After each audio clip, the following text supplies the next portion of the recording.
Ontario's provincial government is in the midst of redeveloping a once beloved landmark in the province, Ontario Place.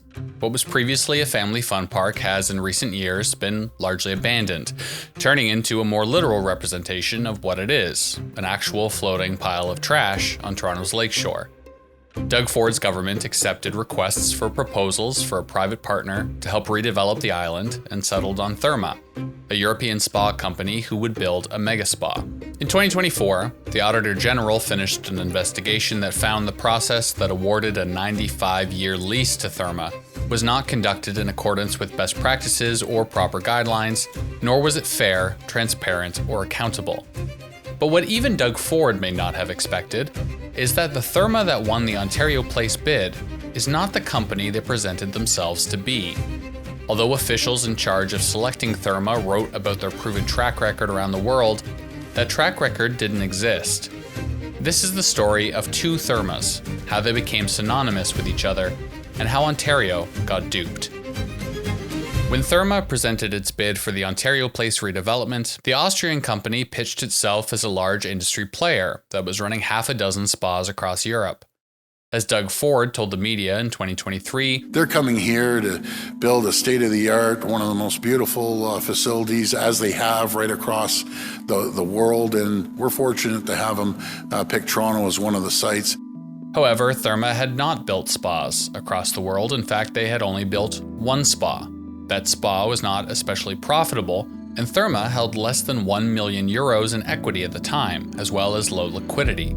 So how did they tell such a bold-faced lie and get away with it? It all began in the 1990s, when a German architect and entrepreneur named Josef Wund began construction of the Erding Thermal Spa in Erding, Germany. Over the next 20 years, Wund opened up a total of 4 major spas across Europe. These spas were under the umbrella of a company he started, Therme, whose logo was an homage to the goddess Venus, a nude woman standing on a seashell, over top of the name in text, Therme. In the mid-2000s, one of those spas in Erding, Germany was toured by a man named Robert Hania. Hania was an Austrian businessman who owned a bit of land near Bucharest that sat atop some geothermal springs. Hania was looking for inspiration on what to do with that land.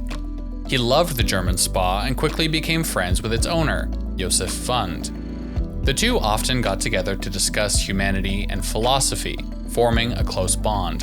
Hania returned to Bucharest and built a climate-controlled spa on his land.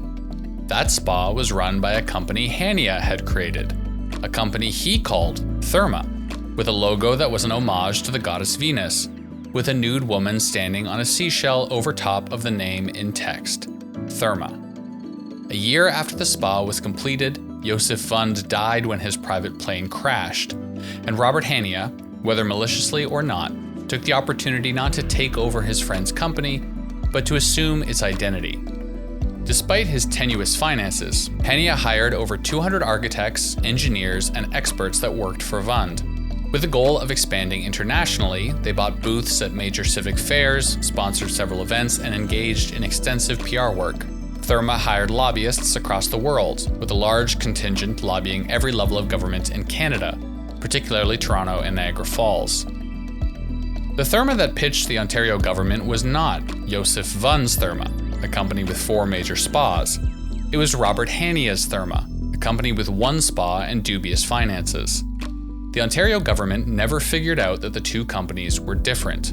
In their pitch to Ontario, Therme said, quote, "Therme Group has proven the success of its concept with 6 globally placed facilities under operation, and that Therme Group currently operates 4 large-scale facilities in Germany and Romania." What they apparently meant was that technically, companies called Therme do operate 4 large-scale facilities in Germany and Romania, demonstrating a proof of concept that people like spas run by companies called Therme. Nevertheless, the Ontario government believed Therme had a proven track record in delivering similar projects, something that was written in the notes evaluating Therme's bid at the time. Yet those responsible for awarding the lease to Therme did notice that Therme had low liquidity and it was not cash flow positive, and that their financial condition appeared weak. However, Therme was backed by a wealthy Austrian investor who apparently helped set Ontario officials at ease. What makes this whole situation even more confusing is that Wund Holdings, more or less the same entity as the German Therme, and the Austrian Therme do have a formal relationship of sorts. For years, they have been officially sharing knowledge, whatever that means. But recently, Austrian Therme purchased the Erding, Germany spa, and the two are collaborating on a few new spa projects together. But the question remains, how did the Ontario government not realize that the company they were awarding a 95-year lease to was not even the company it presented itself to be? A lot of it comes down to how Ontario approached the redevelopment process. Ford's government, as outlined by an Auditor General's report, changed the normal requirements for a project of this size. One of the most publicly criticized parts of this was exempting projects from environmental assessments, but the deal to redevelop the land was classified as a real estate transaction, meaning it wasn't subject to procurement best practices or procurement law. The government also laid out extremely vague requirements for submissions, meaning companies had no idea what to include. Some proposals were 10 pages, others were 1. Some companies were privately contacted to resubmit their proposals with other specific information. Some companies were given private meetings or private email exchanges with senior members of Infrastructure Ontario, others weren't. To put a cherry on top, the Ontario government also reserved the right to pick a company that didn't even submit a proposal or that didn't follow the guidelines. Many companies, speaking anonymously since they signed an NDA, said they didn't put a lot of effort into the process because the rubric and requirements were so vague and confusing. Assessors often didn't fill out all of the areas of assessment despite being required to. One assessor didn't fill out any of their form for Therme. The assessment categories were sufficiently vague that answers varied wildly. For 20% of the technical objectives, at least one assessor scored an application as high, while another scored the same area as low. Despite an RFP for the same spot having been completed by the Wynne government back in 2017, Ford's government made the process excessively opaque, in their words, to make it a flexible process. But that flexibility, as concluded by the Auditor General, also led to a lack of due diligence, thus leading to the selection of a company that allegedly had a proven track record when no such track record existed. The government admitted to auditors that it had not investigated Therme's operating structure. In the end, a financial review from Ernst & Young accounting firm was satisfactory for the province to go ahead with the deal. Just want to double and triple check the contract and make sure, anything that was said in the story from the Times, we'll look into it and make sure everything passes the smell test. But ultimately, the contract with Therme is still going forward. Whether or not you consider the connection between the two Thermes legitimate, or think that Therme misrepresented itself, what they have done is somewhat brilliant. It wasn't just Ontario that was fooled.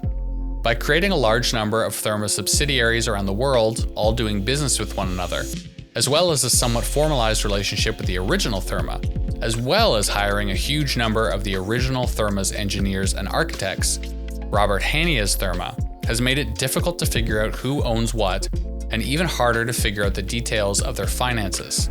They've used the confusing structure to win spa contracts around the world, not just in Ontario Place, but several projects in the United States and across Europe. Pretending to be an accomplished international organization has turned Therme into an accomplished international organization. I guess they call that manifesting. Despite what many media reports say, the province is likely to make a return on investment on the Therme spa, although it may take decades to be realized. In the meantime, taxpayers are on the hook for some number between $500 million and $2.2 billion, depending on which report you read. The biggest driver of profit in the deal is likely to be the parking garage the province is building to accommodate Therme and the relocation of the Science Centre. Now, Therme will have to prove that its new international prominence and deep-pocketed backers are the real deal, as the province has already poured hundreds of millions of dollars into preparing the site. Therme has until 2026 to break ground.